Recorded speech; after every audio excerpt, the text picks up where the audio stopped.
नमस्कार, लक्षवेधीमध्ये आपल्या सगळ्यांचं स्वागत। मी प्रसाद काथे। एसटीला ग्रहण लागलंय आणि हे ग्रहण काही केल्या सुटत नाहीये। गेल्या सरकारच्या काळामध्ये सुद्धा एसटीचा ऐन दिवाळीतच संप झाला। सरकार बदललं तरी परिस्थिती बदललेली नाही। या दिवाळीत सुद्धा एसटीचा संप सुरू आहे। भाऊबीजेला भावाच्या घरी गेलेल्या अनेक बहिणी डेपोत अडकून पडल्यात, त्या सासरी जाऊ शकलेल्या नाहीयेत।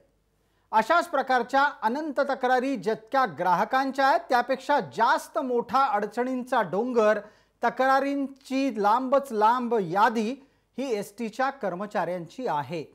एसटी कर्मचारी हे वेतनाच्या प्रमुख मागणीच्यासाठी गेले कित्येक वर्ष संघर्ष करतात।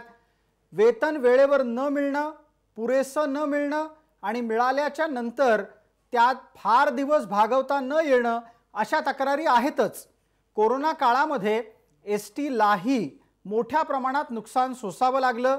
नेहमीची हद्द ओलांडून त्यासाठी एसटीनं आसपासच्या महानगरांमध्ये सेवा पुरवली, पण यातून फारसं काय हातात पडलं हाही प्रश्न आहे। कोरोनाच्या संसर्गानं ज्या एसटी कर्मचाऱ्यांनी जीव गमावला त्यांच्या किती वारसांना सरकारच्याकडून सानुग्रह अनुदान, नोकरी अशा प्रकारची मदत झाली। या आंदोलनाच्या निमित्तानं आतापर्यंत 32 एसटी कर्मचाऱ्यांनी आत्महत्या केलेल्या आहेत। त्यापैकी कोणाच्या पाठीवर मदतीचा हात फिरला? सरकारची जबाबदारी एसटी चालवणं आहे। एसटी हे परिवहनाचं एका जिल्ह्यापासून दुसऱ्या जिल्ह्यापर्यंत पोहोचणारं सर्वसामान्यांच्यासाठीचं स्वस्त वाहन आहे। राज्य सरकारची जबाबदारी या क्षेत्रात याचसाठी महत्त्वाची आहे, कारण गोरगरीब जनतेला स्वस्त दरातलं हक्काचं आणि आश्वस्त करणारं परिवहन उपलब्ध करून द्यायची ही राज्य सरकारच्या खांद्यावरची जबाबदारी आहे। परिवहन सेवा नफ्यात आणण्याचा प्रयत्न जरी करता येत नसला तरी पण ही परिवहन सेवा ना नफा ना तोटा तत्वावर निश्चित प्रयत्न करून चालवता येऊ शकते। दुर्दैवानं कुठल्याच परिवहन सेवेकडे कुठलंच सरकार तशा पद्धतीनं प्रयत्न करताना पाहत नाही।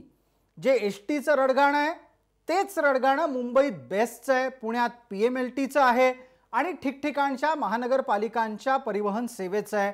कारण परिवहन हे नफ्यात येणार नसलं तरी पण ते स्वस्तात आणि किमान आहे तो खर्च काढून चालवता येऊ शकतं, याकडे वेळ द्यायला आणि तितके कष्ट घ्यायला कुठल्याच सरकारची मानसिकता दिसत नाही।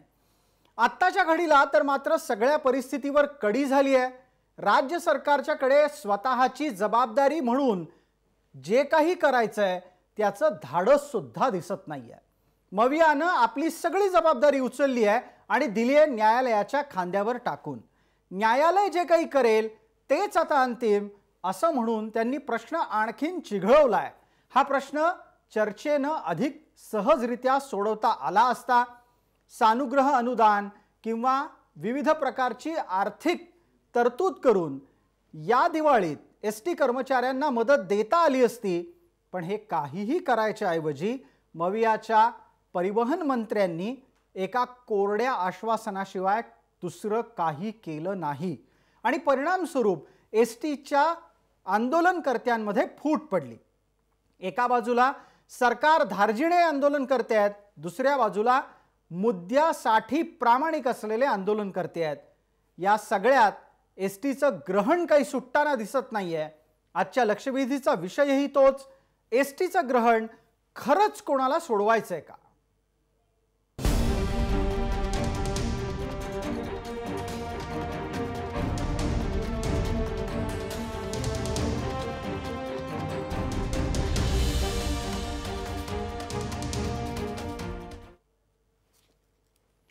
या चर्चेमध्ये आपल्याबरोबर सहभागी होणाऱ्या मान्यवरांचा आपल्याला परिचय करून देण्यापूर्वी या एसटीच्या आंदोलनाच्या निमित्तानं जनसामान्यांच्या काय भावना आहेत ते पाहणं गरजेचं आहे। हा व्हिडिओ जो आता आम्ही आपल्याला दाखवणार आहोत तो एका आजीबाईंचा व्हिडिओ आहे। त्या आजीबाईंनी आपली भूमिका ही एसटीच्या समर्थनात उतरवली आहे। एक सर्वसामान्यांच्या प्रतिनिधी म्हणून त्या अनेक डेपोंमध्ये गेल्या आणि तिथं त्यांनी या संपूर्ण प्रकरणावर आपलं समर्थनही दिलं। या आजींचा हा व्हिडिओ आधी पाहू, त्यानंतर चर्चेला पुढे नेऊ। ड्रायव्हर कंडक्टरनी द्राक्षाच्या बागेत कामं केली, कशाला ही काँग्रेस राष्ट्रवादी पाहिजे? गोरगरीब कसा जगतोय आज? मुसलमानाचा घ्या, मराठ्याचा घ्या, आमच्या मतावर ही भाडी लागली ती का खेडूपाडी प्लाट या काँग्रेस राष्ट्रवादी कुठं गोळ्या घाल, पण संप मागे घ्यायचा नाही एवढं माझं आव्हान आहे तुम्हाला। मी प्रत्येक डेपोत जाऊन ही सांगणार आहे, काळात ड्रायव्हर कंडक्टरनी द्राक्षाच्या बागेत कामं केली, कशाला ही काँग्रेस राष्ट्रवादी पाहिजे? गोरगरीब कसा जगतोय आज? मुसलमानाचा घ्या, मराठ्याचा घ्या, आमच्या मतावर ही भाडी लागली ती का खेडूपाडी प्लाट या काँग्रेस राष्ट्रवादी कुठं गोळ्या घाल, पण संप मागे घ्यायचा नाही एवढं माझं आव्हान आहे तुम्हाला। मी प्रत्येक डेपोत जाऊन ही सांगणार। ही जनसामान्यांची प्रतिक्रिया आहे। शक्यता अशीही असू शकते की या आजी आपला संताप व्यक्त करतायत, त्यांच्या घरातलंच कोणी ना कोणीतरी कदाचित एसटीशी निगडीत असू शकतं। पण याचा दुसरा अर्थही आपल्याला लक्षात घ्यावा लागेल, तो म्हणजे एसटी कर्मचाऱ्यांच्या घरातली वेदना सुद्धा या निमित्तानं बाहेर आलेली असू शकते। आपल्याला चर्चेकडे वळायचं आहे। आपल्या सोबत असलेल्या मान्यवरांचा आपल्याला पटकन परिचय करून देतो। आपल्या सोबत कोल्हापूर आणि नागपूर इथून एसटी कर्मचारी आहेत, आंदोलनकर्ते एसटी कर्मचारी आहेत। आपल्या सोबत कोल्हापुरातून उत्तम पाटील आहेत, नागपुरातून अजय हटवार आहेत, त्याचबरोबर राजकीय प्रतिनिधी या नात्यानं आपल्या सोबत मवियाचे प्रवक्ता प्रतिनिधी म्हणून अरुण सावंत आहेत आणि भारतीय जनता पार्टीकडून डॉक्टर अनिल बोंडे आहेत। सर्व मान्यवरांचं आपण या चर्चेमध्ये स्वागत करूयात। माझा पहिला आणि थेट प्रश्न आत्ताच्या घडीला उत्तम पाटील यांच्यासाठी असणार आहे। उत्तमराव, माझा आवाज आपल्यापर्यंत येतोय का?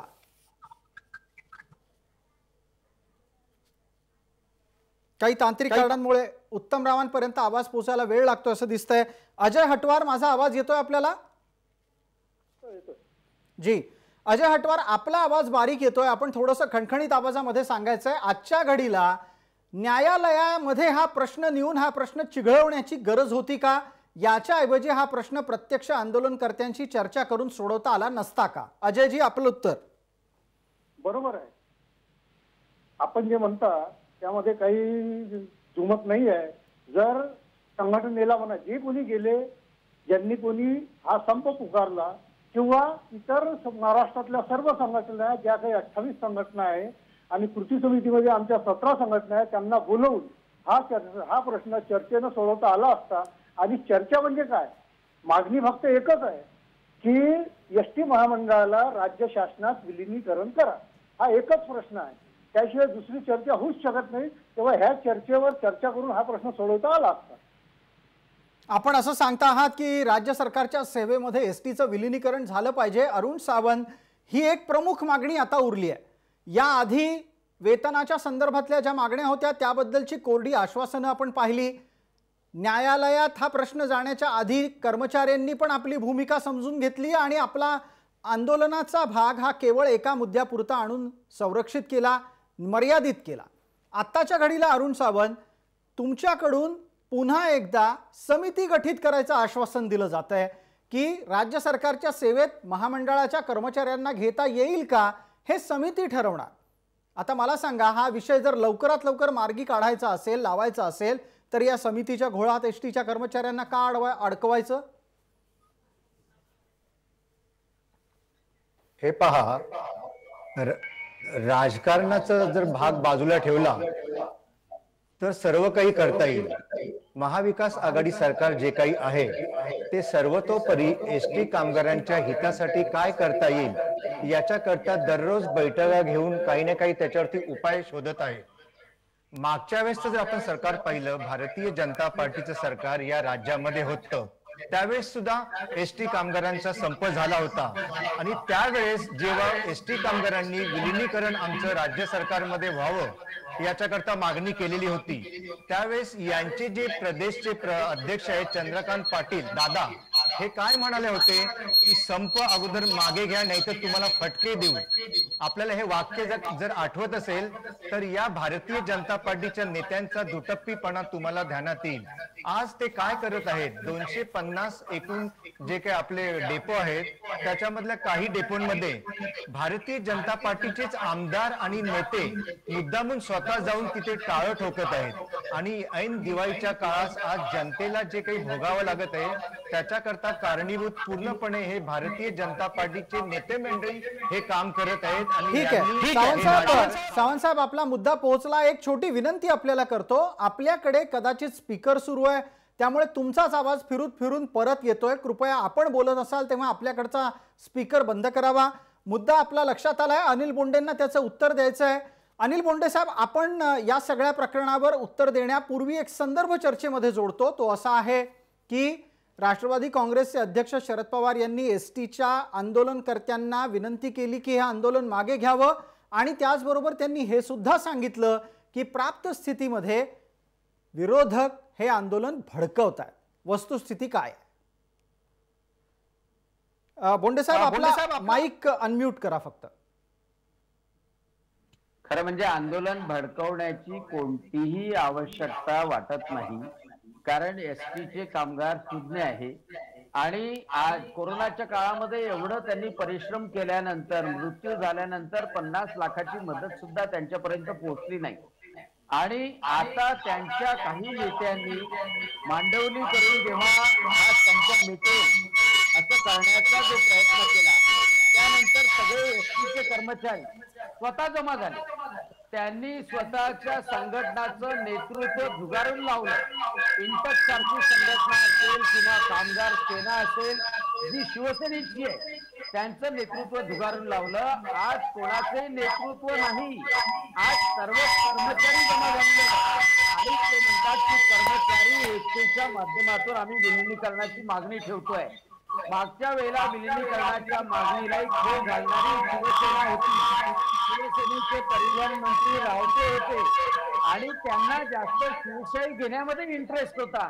परंतु बजेटमध्ये अर्थसंकल्पामध्ये एसटीला पैसे मिळाले पाहिजे यासाठी प्रयत्न करण्याच्या ऐवजी खाजगीकरण कसं करता येईल, शिवशाही कशी घेता येईल, जास्त शिवशाही कशा विकत घेता येईल हा त्यांचा प्रयत्न होता. अरुण सावंत यांनी लक्षात घ्यावं की शिवसेनेचं परिवहन मंत्रीपद आज अनिल परबाकडे आलंय. अनिल परबांना एसटी कडे लक्ष द्यायला वेळच नाही, कारण की त्यांच्या पाठीमागे मुंबई आणि सगळे लागलेले प्रकरण भ्रष्टाचार यामुळे गोरगरीब एसटीच्या कामगाराकडे लक्ष द्यायला त्यांना फुरसत नाही. आणि म्हणून आज एसटीच्या कर्मचाऱ्यांनी सांगितलंय की तुम्हाला तोटा होतो की नफा होतो तो प्रश्न नाही, ही सेवा आहे. ही तोटा झाला तरी पण राज्य सरकारने सहन करायचं आहे. आणि म्हणून जसं पाणी मंडळाचं विलिनीकरण केलं, नंतर व्हीआयडीसी आहे किंवा आपण धरणाचं महामंडळ आहे त्याप्रमाणे या महामंडळाचं सुद्धा विलिनीकरण या विषयावर एकच मिनिट मी आपल्याला हस्तक्षेप करतो. अनिल बोंडेजी, आपल्या आवाजात काही ना काहीतरी प्रॉब्लेम येतोय, सातत्यानं इको मोठ्या प्रमाणात प्रतिध्वनी येतोय, त्याच्यामुळे गोंधळात आपला आवाज नीट पोहोचू शकला नाहीये. जर समजा आपल्याकडेही माईक सुरू असेल तर कृपया आपण तो बंद करावा. इतर सर्व मान्यवरांना विनंती आहे की आपण बोलत नसाल तेव्हा आपल्याकडचे माईक आणि स्पीकर बंद ठेवावेत. जो मुद्दा तुम्ही मांडायचा प्रयत्न केला त्यात विषय आहे की एसटीची व्यवस्था नीट चालणार नाही याचसाठी प्रयत्न होताना दिसले. आता मला पुढचा प्रश्न मग उत्तम पाटील यांना विचारायचा आहे. उत्तम पाटील, माझा आवाज आपल्यापर्यंत नीट येतोय का? येतोय साहेब. जी, माझा आपल्याला थेट आणि स्पष्ट प्रश्न असा आहे की गेल्या साधारणपणे आपण 10 वर्षाचं गणित घेऊ. केवळ आणि केवळ 2 वर्षाचं गणित घेतलं तर कदाचित सत्ताधाऱ्यांना आवडणार नाही. 10 वर्षाचं गणित घेऊन मला सांगा, प्राप्त स्थितीमध्ये गेल्या 10 वर्षात एसटीची गणितं कुठं चुकली? मुळातच माझं तुम्हाला सर्वांना माझं असं वैयक्तिक मत आहे की ह्या आमच्या एसटी कर्मचाऱ्यांच्या ज्या प्रश्नासंदर्भात म्हणजे आमचा जो मुद्दा आहे एसटी राज्य शासनात विलिनीकरण झाली पाहिजे या मुद्द्यावर कुठेही राजकीय राज्यकर्त्यांनी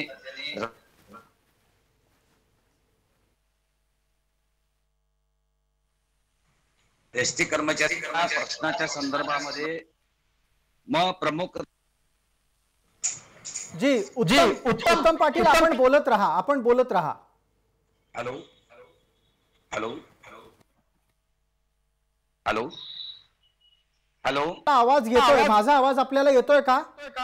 हॅलो, येतोय साहेब. माझं म्हणणं असं आहे की कोणत्याही राजकीय व्यक्तीने आमच्या एसटी कर्मचाऱ्यांच्या प्रश्नावरती राजकारण करू नये.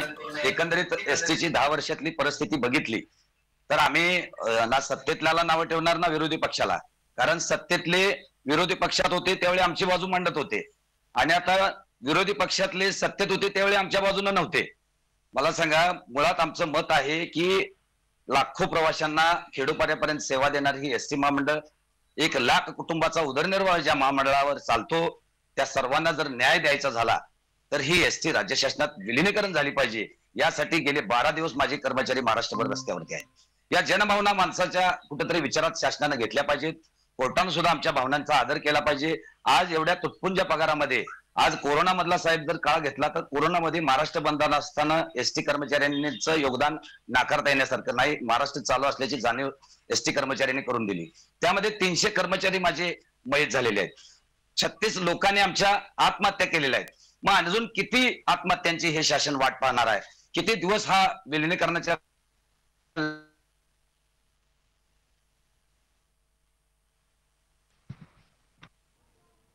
जी उत्तम पाटीलजी, आपण बोलत होतात, बोलता बोलता मध्येच थांबलात. आपलं म्हणणं आपण पूर्ण करावं आणि थांबू नका बोलताना, एवढंच माझं म्हणणं आहे आपल्याला. सॉरी सर, पण मुळात माझं मत आहे की सरकारनं आता आणखीन एसटी कर्मचाऱ्यांच्या अंत पाहू नये. जर बघितलं आता राज्यभरती आपण आता ह्या कोर्टाच्या तारखा, समिती यापेक्षा शासनानं निर्णय घेणं अपेक्षित आहे.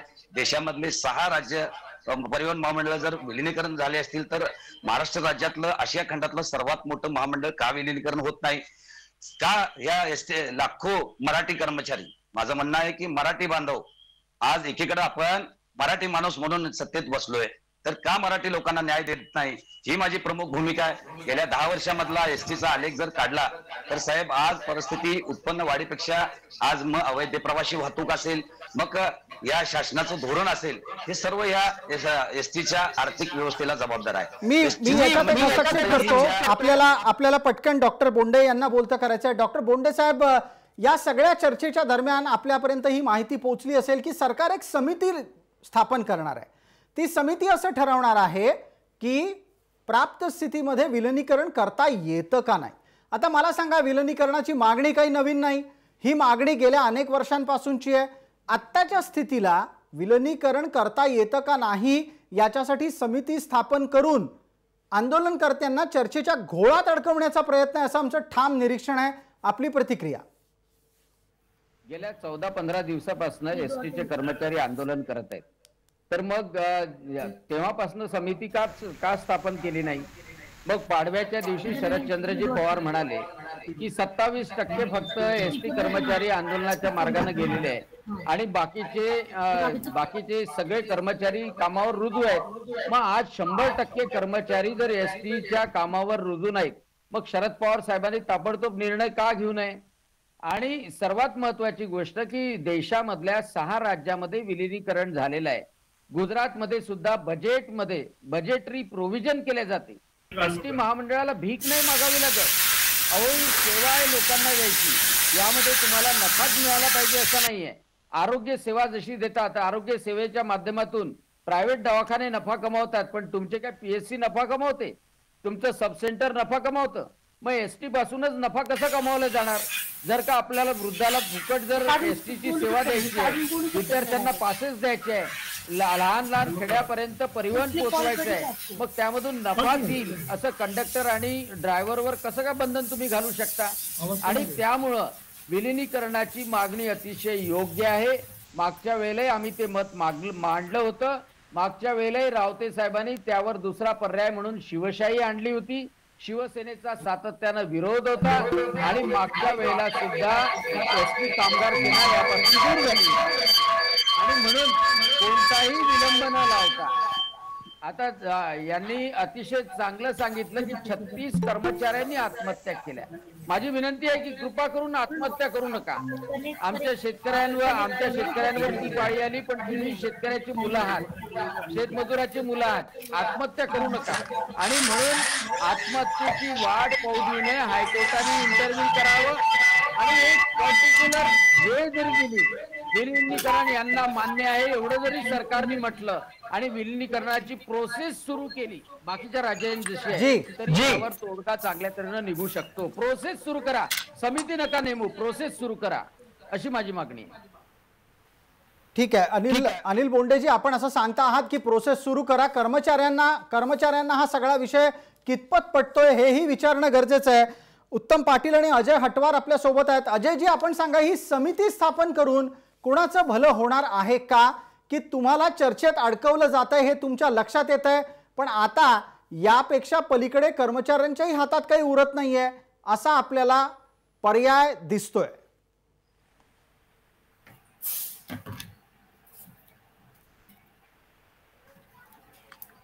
अंगावर येते तेव्हा फक्त समिती नेमण्याचं काम केलं जाते. कारण की आतापर्यंतचा जो अनुभव आहे तो फार वाईट आहे. जेव्हा माननीय आमदार खासदारांचे वेतन वाढवावे लागते तेव्हा 5 मिनिटांमध्ये निर्णय होतो, तेव्हा कोणतीही समिती लागत नाही. आणि ह्या समितीकडून आता समिती नेमल्यावर त्याला जर एक विशिष्ट टायमिंग दिला, 1 दिवस 2 दिवस 3 दिवस, तर हे शक्य आहे. अदरवाईज कर्मचारी कधीही ऐकणार नाही की याच्यासाठी 10 दिवस घ्या, 100 दिवस घ्या, 2 महिने घ्या. हा वेळपळूपणा होईल आणि कर्मचाऱ्यामध्ये उद्रेक होईल. त्यामुळे समिती जरी नेमली तर त्याला एक विशिष्ट वेळ देण्यात यावा. विशिष्ट वेळ म्हणजे तोही 2-3 दिवसाचा, 2-3 दिवसामध्ये समितीने आपली म्हणणं मांडावे. म्हणणं मांडावे, पॉझिटिव्ह रिपोर्ट द्यावा, जेणेकरून विलिनीकरण होण्यास वेळ लागणार नाही आणि ते सुसह्य होईल. सावंत साहेब, याच्यानंतरचा माझा पुढचा प्रश्न हा अरुण सावंत यांच्यासाठी असणार आहे. सावंत साहेब, माझा आवाज आपल्यापर्यंत नीट पोहोचतोय? अरुण सावंत यांना आपल्याला प्रश्न विचारायचे आहेत, कदाचित त्यांच्यापर्यंत पोहोचायला काही अडचणी येत आहेत असं दिसतंय. सावंत साहेब, माझा आवाज आपल्याला येत असेल तर आपण कृपया तसं सांगावं, म्हणजे माझा प्रश्न आपल्याला विचारता येईल. होय होय, आवाज पोहोचतोय. जी, आता एक थेट मुद्दा असा आहे की सरकार समिती स्थापन करण्याच्यासाठी निर्णय घेऊन चुकलंय. ही समिती स्थापन करायला इतके दिवस का लावले गेले? या समितीच्या स्थापन करण्याचा मुहूर्त हा दिवाळीच्या नंतर का काढला गेला? दिवाळीत लोकांना इतका त्रास का दिला गेला, असा थेट मुद्दा आहे. हे पहा, सर्वप्रथम मी जनतेला हे सांगू इच्छिन की सध्या जे काही महाराष्ट्रामध्ये एसटी कामगारांच्या संबंधित चालू आहे त्याच्याशी हे सरकार अतिशय संवेदनशील आहे. परंतु भारतीय जनता पार्टी आणि काही त्यांच्याशी संलग्न असणाऱ्या संघटना हे केवळ आणि केवळ राजकारण करू पाहत आहेत. ज्यांचे जे कामगार मृत्युमुखी पडले आहेत त्यांचा फक्त राजकारणासाठी वापर केला जात आहे. मी मगाशीच म्हणालो की जी भारतीय जनता पार्टी मागील आंदोलनाच्या वेळेस ज्यावेळेस यांचं राज्य होतं त्यावेळेस यांचे प्रदेश अध्यक्ष चंद्रकांत दादा पाटील यांनी फटके मारण्याची भाषा या कामगारांबाबत केली होती. आणि आज तेच भारतीय जनता पार्टीचे माजी मंत्री आणि काही संघटनांचे नेते कामगारांचा कळवळा आणून जनतेला ती दिशाभूल करू पाहत आहेत. आपण म्हणाल की एवढे दिवस का लावले महाविकास आघाडीने हा निर्णय घेण्याकरता, तर मी जनतेला हे सांगू इच्छितो सरकारच्या वतीने की कोणतीही गोष्ट ही नियमबद्धच होत असते. आम्ही प्रयत्नशील आहोत की हे जे काही महाविकास आघाडीचे सरकार आहे हे सरकार योग्य तो निर्णय घेईल आणि तसं या कामगारांचं विलिनीकरण राज्य सरकारमध्ये करता येईल याच्याकरता आमचे प्रयत्न आहेत. उगीच खोट्या जी अरुण सावंतजी एकच मिनिट. अरुण सावंतजी, आपला आवाज अतिशय एकदम बोलता बोलताच कमी झाला. आपण असं वारंवार सांगण्याचा प्रयत्न करता आहात की हे सरकार संवेदनशील आहे. माझी एक विनंती आहे आपल्याला, आपण थोडंसं आपल्या कॅमेऱ्याच्या समोर नीट येऊन बसलात तर प्रेक्षकांना दिसाल. आत्ताच्या घडीला तुम्ही फार उजव्या बाजूला गेलेले आहात. त्याचबरोबर आपल्या आवाजाचे अनंत प्रॉब्लेम आहेत, तेही सोडवायला लागतील. अनिल बोंडेंना मी पटकन विचारतो तोपर्यंत. बोंडे साहेब, सरकार म्हणते की ते संवेदनशील आहे, दुसऱ्या बाजूला कर्मचाऱ्यांची तक्रार आहे की समिती बनवून चर्चेच्या घोळात आंदोलनकर्त्यांना अडकवू नका. येत्या 15 दिवसात एसटीच्या आंदोलनाचं भज झालेलं असेल अशी मला भीती वाटते. प्रसाद, कामगार मंत्री असलेल्या नवाब मलिकांना आर्यांच्यासाठी समीर वानखेडेसाठी 2-2 वेळा पत्रकार परिषद घेता येतात, रोजचे 10-10 ट्विट करता येतात, अनिल परब कोणत्या बेळात जाऊन लपले आहे हे कळत नाही, आणि मग एसटीचा संपर्क 14 दिवसापासून आहे, तर कोणाचं एकही ट्विट नाही का, कोणी त्याला प्रतिसाद देत नाही? 36 कर्मचारी आत्महत्या करतात तरी यांच्या हृदयाला पाझर का फुटत नाही? अरुण सावंत म्हणतात की विरोधक राजकारण करतात. आता इथे 2 कर्मचारी प्रतिनिधी आहे, त्यांनी कधीही भारतीय जनता पक्षाचाही पाठिंबा मागितला नाही. भारतीय जनता पक्षाचा एक संवेदनशील प्रमाणे जर आम्ही तिथे जात असू, शेवटी तर त्यांच्याच मनावर आहे अरुणजी सावंत, एसटी चालवायची की नाही चालवायची हे त्यांच्या मनावर आहे. परंतु या महाराष्ट्रामधले 1 लाख कुटुंब जर उपाशी राहत असतील तर त्यांच्या संवेदनाशी सहमत होणं हे भारतीय जनता पक्षाचं काम आहे. त्यांना उपाशी असतील तर डबा पोचून देणं हे काम आहे. याचा अर्थ राजकारण करत आहे असं नाही. तुम्ही जा ना, तुम्हाला वाटते ना एकही आमदार सत्ताधारी पक्षाचा आत्महत्या केलेल्या कर्मचाऱ्याच्या घरी गेला नाही, त्याचं आसू पुसलं नाही, वाटलंच तर आर्यन खानला संडास झाली की नाही याची काळजी तुम्ही लोक करता. आणि त्यामुळं या बोंडे साहेब एकच मिनिट, वेळेची मर्यादा आहे. मात्र गेल्या काही दिवसात समोर आलेलं चित्र अतिशय स्पष्ट आहे. गेल्या सातत्यानं 8 दिवसामध्ये आपण पाहिलं तर सरकारकडून आर्यन खान, समीर वानखेडे या प्रकरणावर चर्चा करण्यासाठी जितके प्रयत्न झाले, जेवढा वेळ घेतला गेला, त्याच्यातला 1 वेळ सोडा 1 वेळ सुद्धा एसटी कर्मचाऱ्यांच्या चर्चेसाठी या सरकारच्या प्रतिनिधींना द्यावासा वाटला नाही. ही वस्तुस्थिती आणि खेदजनक वस्तुस्थिती आहे. त्याच्यावर आधी उत्तमराव पाटील आपली प्रतिक्रिया 30 सेकंदात. निश्चित साहेब, मुळात संवेदनशील सरकार आहे तर आमचा निर्णय का होत नाही याची खंत आहे आम्हाला. विरोधी पक्ष प्रबळ म्हणतो की आम्ही एसटी कर्मचाऱ्यांच्या पाठीशी आहे, तर मग आता हे शासन कुणाची वाट बघतंय? पक्षातले तिन्ही सरकारी पक्षातले तिन्ही सहकारी म्हणतात की आम्ही एसटी कर्मचाऱ्यांच्या बरोबर आहे, विरोधी पक्ष सुद्धा म्हणतो की आम्ही एसटी कर्मचाऱ्यांच्या बरोबर आहे. मग आमचा एसटी राज्य शासनात विलीन करायचा मुद्द्याचा मार्ग का निघत नाही याची एक खंत आम्हाला तुमच्या माध्यमातून प्रसादजी मांडायची आहे. या ठिकाणी सगळेच पक्ष जर म्हणत असतील की एसटी कर्मचाऱ्यांचा प्रश्न तातडीने सोडवा, कुणाची वाट बघायला लागले? उत्तम पाटील, आपण म्हणताय की सरकार कुणाची वाट पाहतंय. एक पटकन अजय हटवार यांची प्रतिक्रिया घेऊयात, वेळेची मर्यादा आहे आपल्याला. अजयजी, सरकारची प्राथमिकता नक्की काय आहे? एसटी कर्मचाऱ्यांचं आंदोलन हे सरकारच्या प्राथमिकतेच्या यादीत आहे का? सरकार साहेब कुणाचंही असो, चाहे आताचे आघाडी सरकार असो किंवा युतीचं सरकार असो, हे दोन्ही सारखे आहेत. दोन्हींनी आतापर्यंत वेळ काढूपणा केला आहे. अजय हटवार, याच्यातला एक गमतीचा भाग नोंदवायला लागेल. युतीचं सरकार असो की आघाडीचं सरकार असो, आपल्याला हे लक्षात ठेवावं लागेल की युतीच्या काळात सुद्धा शिवसेनेकडेच परिवहन विभाग होता, आता सुद्धा परिवहन विभाग शिवसेनेकडेच आहे. परिणामी या सगळ्या प्रकरणात सर्वाधिक जबाबदारी ही शिवसेनेकडे जाते आणि शिवसेनेचे प्रतिनिधी या चर्चेवर, या मुद्द्यावर बोलायलाही तयार नाहीयेत. हटवारजी बोला. बरोबर आहे तुमचं म्हणणं. सेनेचं सरकार आणि बीजेपीचं सरकार यापूर्वी होतं. आदरणीय फडणवीस साहेब हे नागपूरला आमच्या अधिवेशनाला आले होते 2016ला. 40,000 एसटी कर्मचाऱ्यांच्या समोर आमची जी मागणी होती तेव्हा आर्थिक मागणी की 7वा वेतन आयोग आम्हाला द्या, तेव्हा राज्य सरकारला 7वा वेतन आयोग सुरू झाल्यानंतर आम्ही तुम्हाला देऊ हे 40,000 लोकांच्या समोर आदरणीय फडणवीस साहेबांनी म्हटलं. परंतु त्यानंतर आम्हाला संप करावा लागला, त्यांनी ती मागणी पूर्ण केली नाही. मग त्यातून हा जो विलिनीकरणाचा मुद्दा आहे, जर 7वा वेतन आयोग आम्हाला राज्य सरकारप्रमाणे देत नाही तर मग आम्हाला तुम्ही राज्य शासनामध्येच विलिनीकरण करा, हा त्यातून निघालेला मुद्दा आहे. बिलकुल. आपल्याला एक पटकन वेळेच्या मर्यादेपोटी आपल्याला थांबवत अरुण सावंत यांना एक संधी द्यायची. अरुण सावंत, या चर्चेतला शेवटचा मुद्दा आपल्यापर्यंत घेऊन येतो. आता कर्मचाऱ्यांचा थेट प्रश्न आहे तो सरकारी सेवेमध्ये समाविष्ट होण्याचा.